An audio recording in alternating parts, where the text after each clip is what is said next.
آخر اللہ رب العزت تو بے نیاز ہے، جن کے گھر کی فریجیں بھری ہے، کچن بھرے، ان کو بھوکا رہنے کا حکم کیوں دیا؟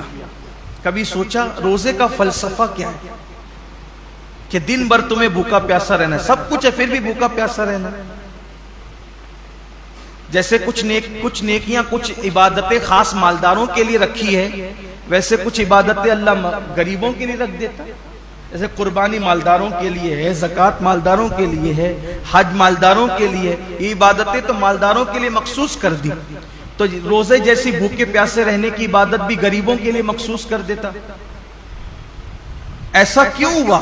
سب روزہ رکھو، سب کو بھوکا پیاسا کیوں رکھوا رہا ہے؟ اور وجہ یہ ہے کہ مالدار لوگ 11 مہینے پیٹ بھر کے حلق تک کھاتے ہیں، تو ان کو پتا نہیں ہوتا ہے کہ بھوکوں کی بھوک کیا ہوتی ہے۔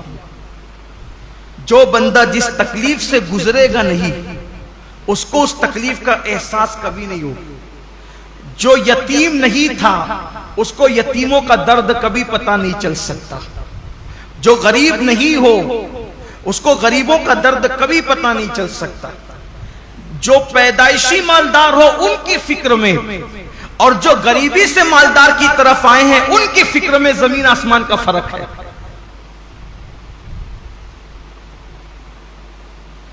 ایک مرتبہ کا واقعہ ہے کہ کچھ غریب قافلے گزر رہے تھے مالداروں کی بستی سے، کچھ غریبوں کے قافلے گزر رہے تھے مالداروں کی بستی سے، تو وہ نیچے کی پڑی ہوئی روٹیاں اٹھا کر کے کھا رہے تھے۔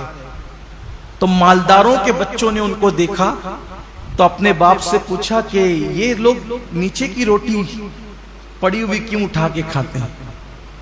تو باپ نے جواب دیا، بیٹے ان کو روٹی نہیں ملی اس لیے یہ روٹی اٹھا کے کھائے۔ تو کہا ابا ان کو روٹی نہیں ملے تو انہیں چاہیے تھا کہ یہ دکان سے کیک خرید لیتے۔ اب اس بچے کو کیا پتا کہ جنہیں روٹی نصیب نہیں وہ کیک کہاں سے خریدیں گے، لیکن اس کی سوچ تھی چونکہ وہ مالدار گھر میں پیدا ہے۔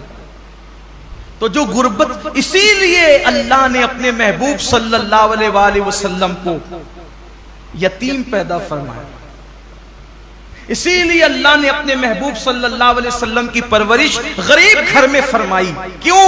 کہ محبوب کو ایسی غربت سے گزارو اور ایسی یتیمی سے گزارو، کیونکہ جو غریبوں کا ماوا اور یتیموں کا ملجا بنا کر بھیجا گیا ہو، جب تک اس منزل سے گزریں گے نہیں تو وہ حقیقی درد کا احساس جو ایک غریب کو غربت کی وجہ سے ہو سکتا ہے، ایک یتیم کو یتیمی کی وجہ سے ہو۔ اسی لیے تو اللہ کے رسول علیہ السلام یتیموں کو دیکھتے تھے تو آنکھوں میں آنسو آ جاتے تھے۔ کیوں؟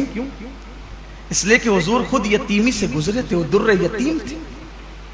آقا فرماتے ہیں میں اس ماں کا بیٹا ہوں کہ میری ماں دھوپ میں سکھا ہوا گوشت کھا کر کے زندگی گزارتی، اور میری ماں کو میں نے سوکھے ٹکڑے کھاتے ہوئے دیکھا۔